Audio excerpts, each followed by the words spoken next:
કર્યા આ 32 લોકો કેમ રહે છે? સુખમાં છે ને બધા? બધા સુખમાં છે સાહેબ. મેં થોડીક તકલીફમાં છું સાહેબ. હળીમળીને રહે છે બધા? હા, બધા હળીમળીને રહીએ છે સાહેબ. હા, હવે તમે તકલીફમાં આવી ગયા ફરી પાછા? તકલીફમાં તો તમે મને કીધેલું કે મારા બંગલે આવીને કઈ બી તકલીફ પડે તો મારા બંગલે આવીને તમે રહેજો. હા. એ ટાઈમમાં મને એવું કીધેલું કે કઈ બી તકલીફ પડે તો મારા બંગલે આવીને રહેજો.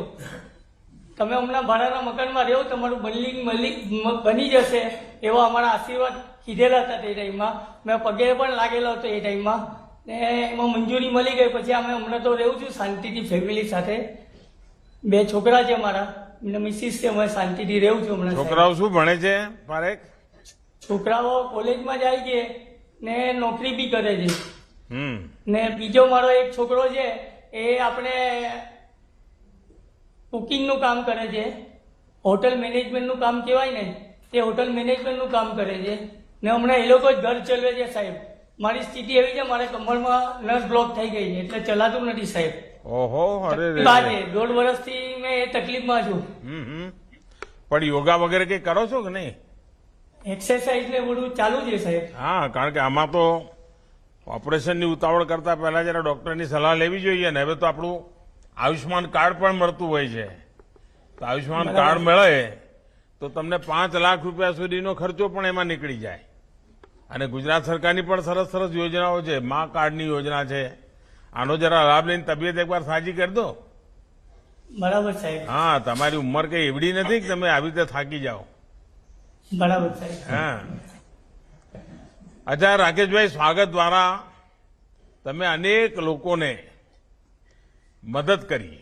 એક જાગૃત નાગરિક કેવી રીતે મદદ કરી શકે એનું તમે એક ઉદાહરણ બન્યા. અને મારે માટે પણ સંતોષ છે કે તમને તમારી રજૂઆતને ગંભીરતાથી લીધી સરકારે, અને વર્ષો પહેલા એ પ્રશ્નનું નિરાકરણ થયું અને હવે તમારા સંતાનો પણ સેટલ થઈ રહ્યા છે.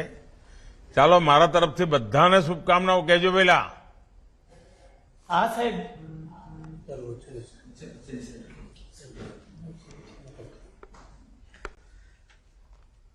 ભાઈ કોઈ છે કે ભાઈ?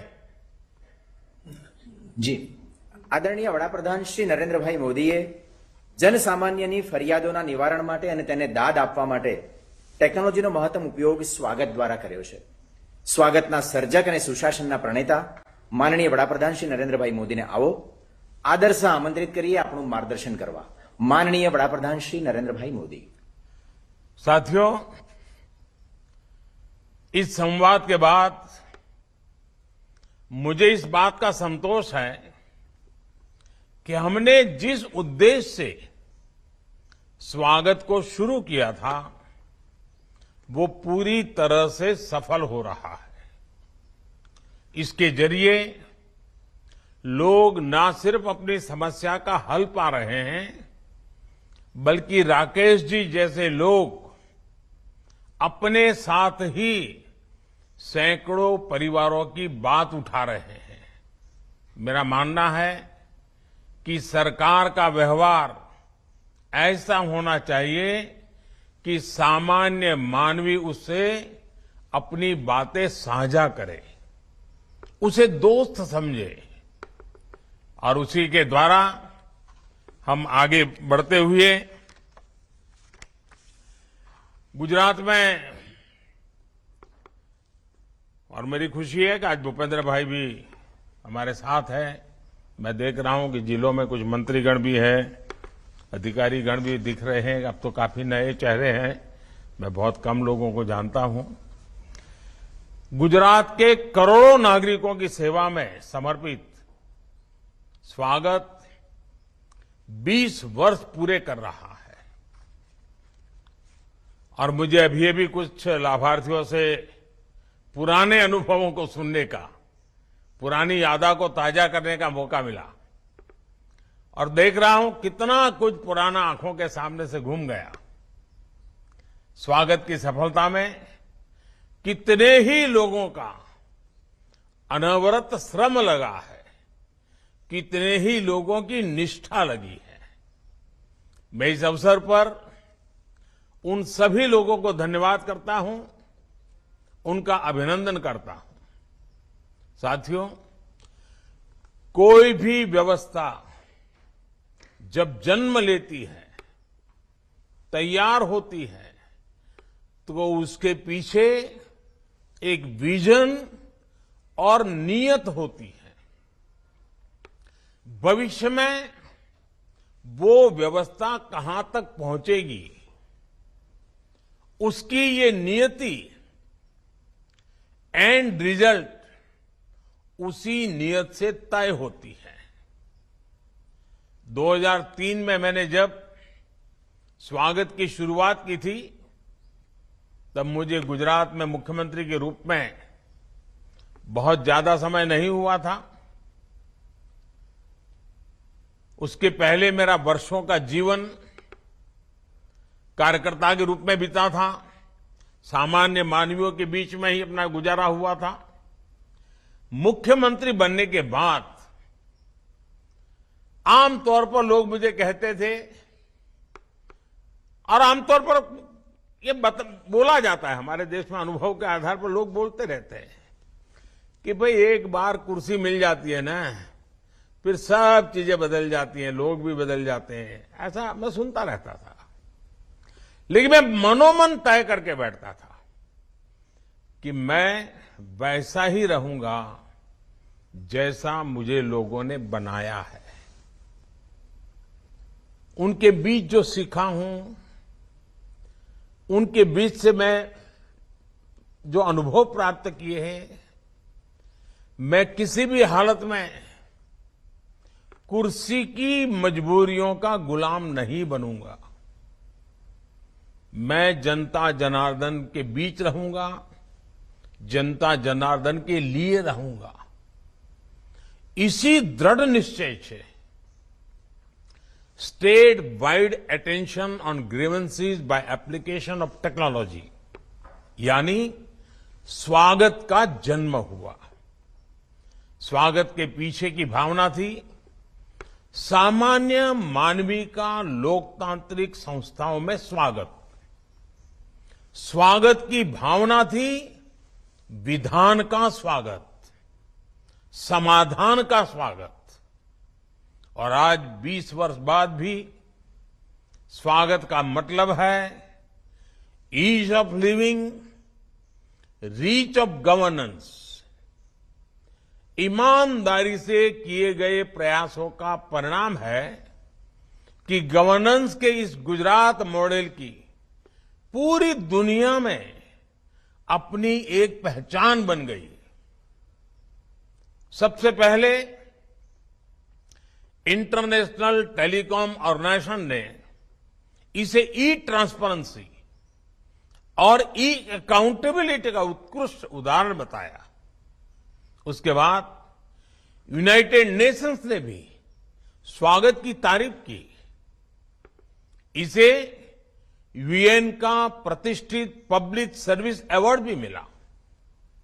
2011 में जब कांग्रेस की सरकार थी, गुजरात ने स्वागत की बदौलत ई गवर्नेंस में भारत सरकार का गोल्ड अवार्ड भी जीता।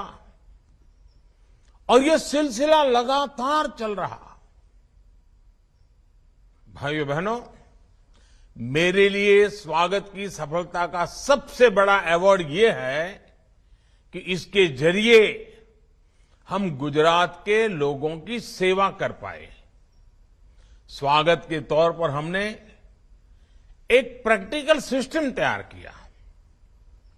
ब्लॉक और तहसील लेवल पर जन सुनवाई के लिए स्वागत की पहली व्यवस्था की। उसके बाद डिस्ट्रिक्ट लेवल पर जिलाधिकारी को जिम्मेदारी दी गई और राज्य स्तर पर यह जिम्मेदारी मैंने खुद अपने कंधों पर ली थी। और इसका मुझे खुद को भी बहुत लाभ हुआ।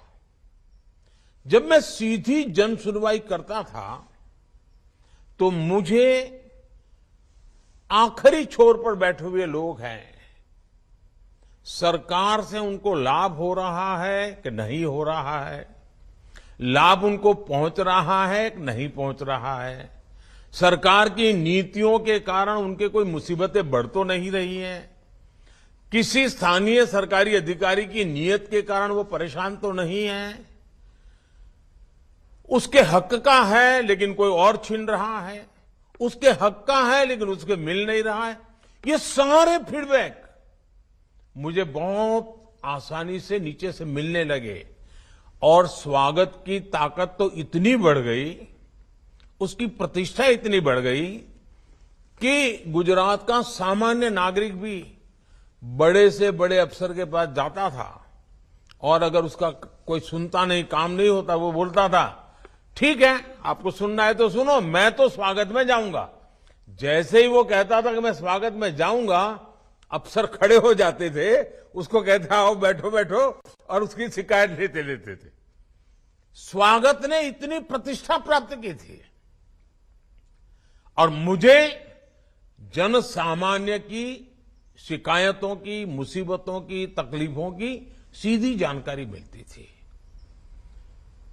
और सबसे ज्यादा मुझे उनकी तकलीफों को हल करने के कर्तव्य पालन का एक संतोष भी होता था। और हम बात यहां से रुकती नहीं थी। स्वागत कार्यक्रम तो महीने में एक दिन होता था, लेकिन काम महीने भर करना पड़ता था क्योंकि सैकड़ों शिकायत आती थी और मैं इसका एनालिसिस करता था। क्या कोई ऐसा डिपार्टमेंट है जिसकी बार बार शिकायत आ रही है? कोई ऐसा अफसर है जिसकी बार बार शिकायत आ रही है?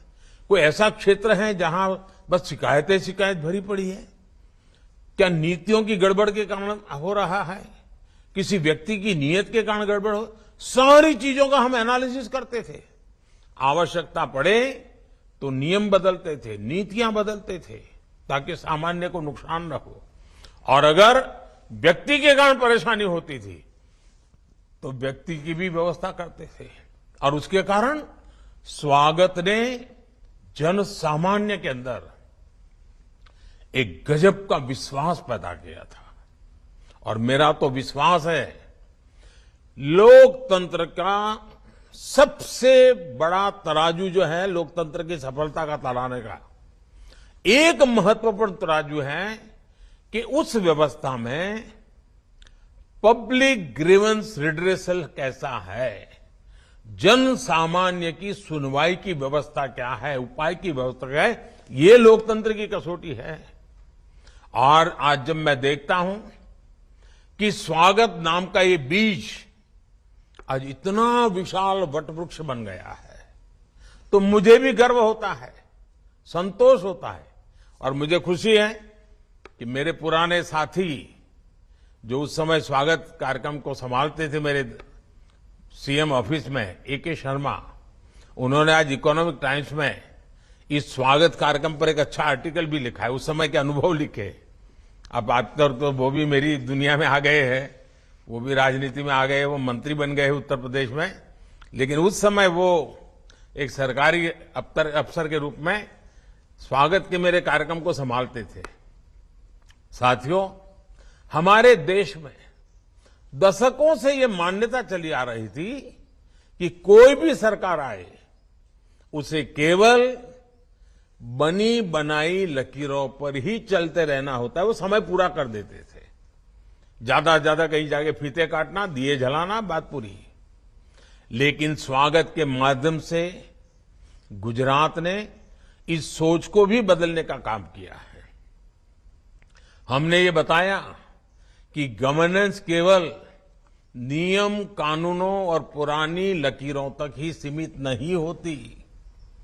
गवर्नेंस होती है इनोवेशन से, गवर्नेंस होती है नए आइडिया से। गवर्नेंस एक प्राणहीन व्यवस्था नहीं है, गवर्नेंस एक जीवंत व्यवस्था होती है। गवर्नेंस एक संवेदनशील व्यवस्था होती है। गवर्नेंस ये लोगों की जिंदगियों से, लोगों के सपनों से, लोगों के संकल्पों से जुड़ी हुई एक प्रगतिशील व्यवस्था होती है। 2003 में जब स्वागत की शुरुआत हुई थी, तब सरकारों में टेक्नोलॉजी और ई गवर्नेंस को उतनी प्राथमिकता नहीं मिलती थी। हर काम के लिए कागज बनते थे, फाइलें चलती थी। चलते चलते फाइलें कहां तक पहुंचती थी, कहां गुम हो जाती थी, किसी को पता ही नहीं होता था।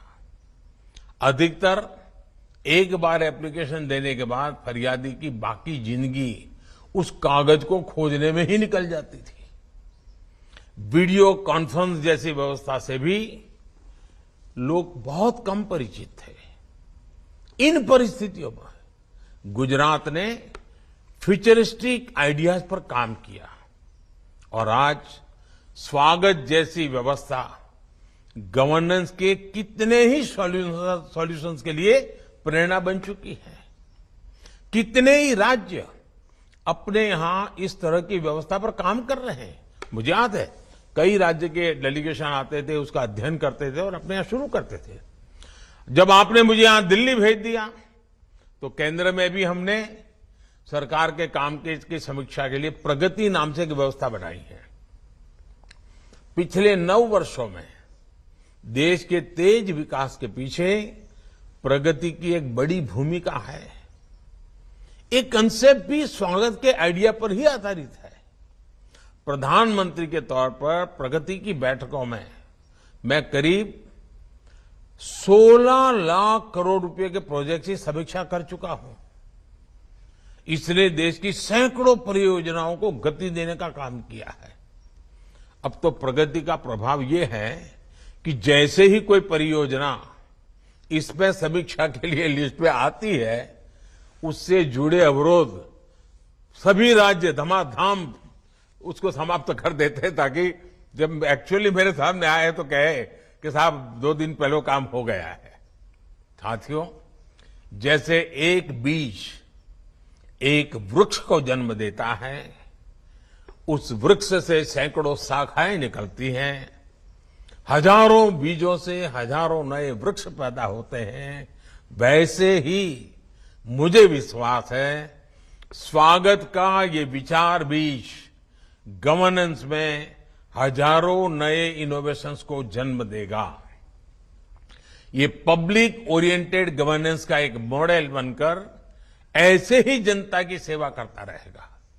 इसी विश्वास के साथ 20 वर्ष इस तारीख को याद रख करके फिर से एक बार मुझे आप सबके बीच आने का आपने अवसर दिया, क्योंकि मैं तो काम करते करते आगे बढ़ता चला गया। अब इसको 20 साल हो गए, वो आज जब आपका इस कार्यक्रम का निमंत्रण आया तब पता चला। लेकिन मुझे खुशी हुई कि गवर्नेंस के इनिशिएटिव का भी इस प्रकार से उत्सव मनाया जाए, ताकि उसमें एक नए प्राण आते हैं, नई चेतना आती है। अब स्वागत कार्यक्रम और अधिक उत्साह से, और अधिक उमंग से, और अधिक विश्वसनीयता से आगे बढ़ेगा, ये मेरा पक्का विश्वास है। मैं सभी मेरे गुजरात के प्यारे भाइयों बहनों को अनेक अनेक शुभकामनाएं देता हूं।